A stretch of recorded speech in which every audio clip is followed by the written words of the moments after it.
Today I'll be doing another video in my series on Grandmaster games. This one is by one of my favorite players, which is Bobby Fischer, and his opponent was International Master Peter Dely, a very prominent player of that time. This is a wonderful, aggressive attacking game, so I recommend you stick around. It's only 17 moves, and Fischer goes for a quick kill in this game. It starts off with e4. As we all know, Fischer almost exclusively played the king's pawn opening. c5, the Sicilian defense. Knight f3, the open Sicilian. d6, standard moves. d4, pawn takes d4, knight takes d4, knight f6, attacking this undefended e4 pawn. Then we see knight c3, defending this e4 pawn. We see knight c6, which is the start of the old Sicilian. A lot of Sicilians start from this position, like a6 would have been the knight or Sicilian, e6 would have been the Finnegan Sicilian, g6 would have been the dragon Sicilian, and various other things. But instead, his opponent goes for knight c6 and starts off the classical Sicilian.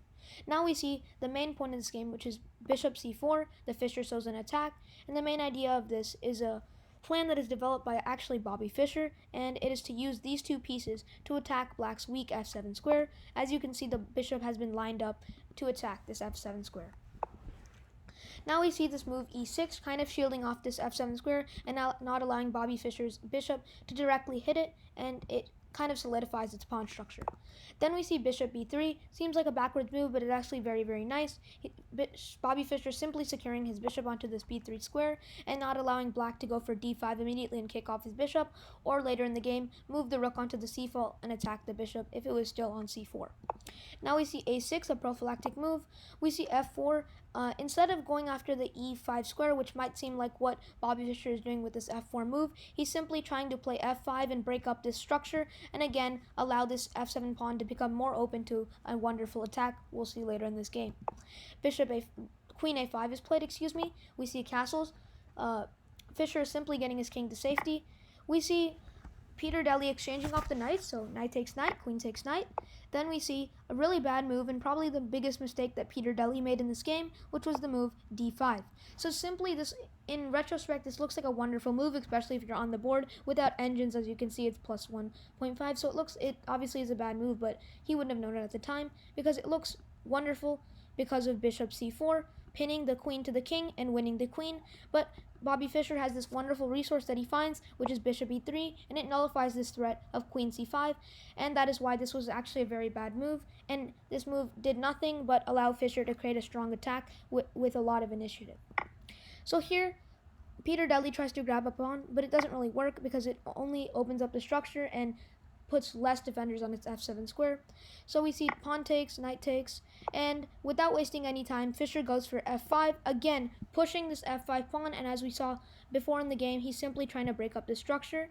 And here we see the queens moving off. Peter Dely desperately tries to exchange the queens so Fischer cannot create a strong attack, but Fischer doesn't oblige, and he just goes for pawn takes. And the thing is, the best move might have been to exchange the queens, but it's already +5, and if you look at the continuation, after queen takes, pawn takes with check, after the king moves out, then only the queen will be taken, and Mr. Dely will be down a pawn. So instead, he doesn't want to exchange these queens because he knows that this will be very bad, so he instead takes the bishop. He takes it with the bishop, and then the bishops exchange after takes, and we see a beautiful move. I recommend you to pause the video if you can find this move, and it's really, really, really nice after pawn takes. Now that we're back, I'll show you the move. It's simply rook takes, and this removes the defender of this queen, and that's why you can't take with the king or the rook because you will drop this queen. But after queen takes, simply we see another amazing move, queen a4, and in this game, black resigns. So now let's take a look at what would happen if black played any moves with the king, and what the best continuation was, and why he resigned in this very, very lost position. If we see a move like queen e7, we simply see the bishop pin, and after the king moves, we'll pick up the queen.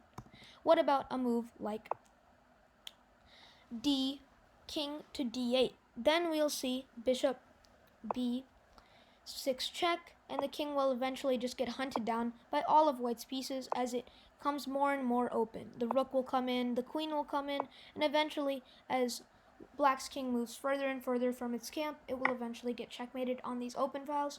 As you can see, there's already a mate in 9.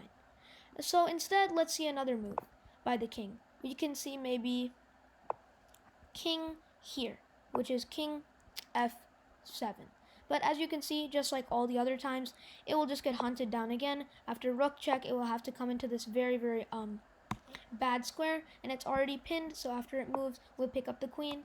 And the best continuation is something like, of course, b5. But after b5, we simply have a threat of the queen attacking this pawn and hitting the rook. After the rook moves, we simply check again, and he has to block after we pile up pieces onto this file, and the queen tries to add another defender to this pinned rook.